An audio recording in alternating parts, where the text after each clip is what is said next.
The Toronto Blue Jays have been Canada's baseball team. They've been in Canada since 1977 and have a few World Series titles. But the Jays weren't the first team to call Canada home. Another team came to Canada 8 years earlier. They were a team that always fell short, and when they had a chance to emerge, baseball got in the way. They were the Montreal Expos. Play the intro.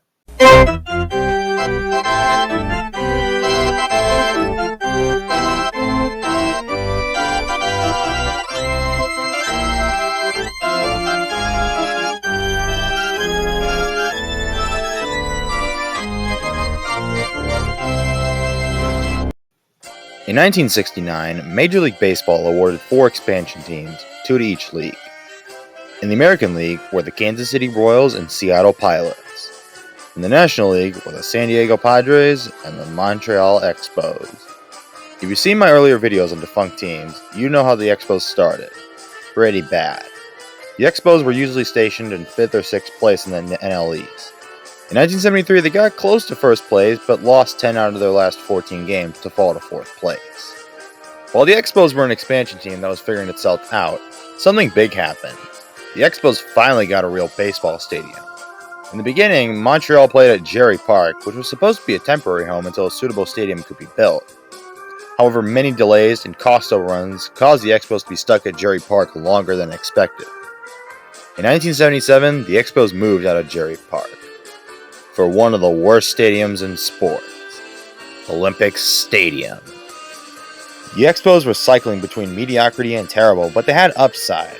In 1979, they had one of the best seasons in their young history with a 95-65 record. There was one problem. They had the second best record in the division. There was no wild card back then. The Expos finished 2 games back of the Pirates of all teams. The next year, the Expos had a chance. Entering the final series of the regular season, the Expos were tied with the Philadelphia Phillies with 89-70 record. It was a 3-game series. The winner of this series would face the National League West winner in the NLCS. The Expos failed. Philadelphia took the first 2, and that was all that was needed. Montreal won the last game, but it was meaningless. Another year finishing second best. In 1981, it felt like the same ending, but there was a player strike. The Expos finished the first half with a 30-25 record. Third place, 4 games back of the Phillies for first place. In the second half, the Expos finished a half a game ahead of the St. Louis Cardinals. While the Cardinals should have made the playoffs because of the standings in this shortened season, the Expos clinched a playoff berth. They got their revenge by beating the Phillies in an extended playoff series. The Expos were in the NLCS against the Dodgers. After splitting the first 2 games in Los Angeles, the Expos got their moment in Game 3. With the score tied in the bottom of the 6th, Jerry White launched a 3-run homer to give the Expos a 4-1 lead. Montreal took Game 3 to lead the series 2-1. All they needed was to win Game 4 and they would be going to the World Series. It wouldn't be Game 4. Despite the score being tied at 1, the Expos bullpen fell apart in the 8th and 9th as the Dodgers pounced for 6 runs to force a decisive Game 5. It was another close game. Entering the top of the 9th, tied at 1 when heartbreak. Rick Monday gave the Dodgers the lead. The Expos had a chance to walk it off, but didn't. The best chance Montreal had to make the World Series, and they failed. A day that would be known as Blue Monday.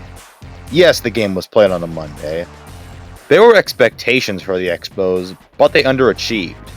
They slumped to 3rd place in the East, 6 games back of the first place Cardinals. The Expos continued to slide down in the standings with 3rd, 4th, and 5th place finishes. Budget cuts were hampering Montreal. Fan favorites like Gary Carter and Andre Dawson were gone, causing both performance and attendance to decline. In 1989, the Expos had one last chance. Their owner, Charles Brumfman, was getting tired of owning the team and was pushing all his chips to the table. The Expos made a trade for pitcher Mark Langston from the Mariners. He helped them as the Expos were 3.5 games ahead of first place, only to collapse and finish at 500. Bronfman was tired of owning the Expos and wanted to sell. He found a buyer only a year later, team president Claude Brochu and a group of local businesses. Only problem is that some of the investors weren't keen on investing long term. Another problem hit the Expos. In 1991, the roof at Olympic Stadium collapsed, forcing the Expos to play the remaining home games on the road. The Expos were able to bounce back with 87 and 94 win seasons, only to finish second both times. Montreal unlocked its potential in 1994. The Expos were first in the National League with a 74-40 record deep into August. Years of coming up short were finally vindicated. Except they weren't. It wasn't a collapse in September. There was no September baseball. The players went on strike once again. There was hope that play would resume a month later, but it never happened. The 1994 World Series was canceled. The Expos' chance at a World Series, gone. Following the lockout, the Expos finished in last place. They bounced back the next season, but were 2 games back of the Dodgers for the final wildcard spot. After that, another collapse. The Expos, just like interest in the team, sank.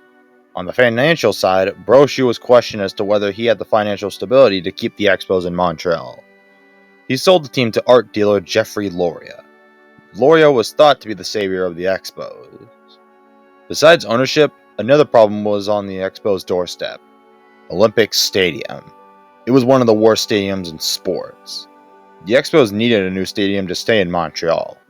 A plan was made for a new ballpark in downtown Montreal. Seems great, right? Wrong. No agreement for funding was reached. The Expos were stuck in Olympic Stadium. The few fans that still cared about the Expos were shocked when in 2001, MLB had plans to contract the Expos and Twins. At the end of the season, it almost happened, but thanks to a lease deal with the Metrodome in Minnesota, both teams were saved. The Expos were alive. For now. Loria, who wasn't the Sabre fans thought he was able to sell the Expos and buy the Florida Marlins, leaving Major League Baseball to run operations temporarily. Nothing worked. Not even a stay in Puerto Rico. In late September of 2004, MLB announced the Expos would be moving to Washington, D.C. at the end of the season. Fans were sour and still are to this day.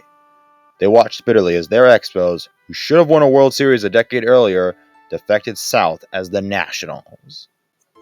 I mentioned that the Nationals won the World Series in 2019 in my previous video. Back in July of that year, the Nationals wore the baby blue Expos jerseys for a day. While it wasn't much, it showed that they still remember where they came from. As for Montreal, they haven't had a team since the move. While they were rumored for the Rays' half-season plan, it was dropped. Montreal's on the list for relocation and expansion.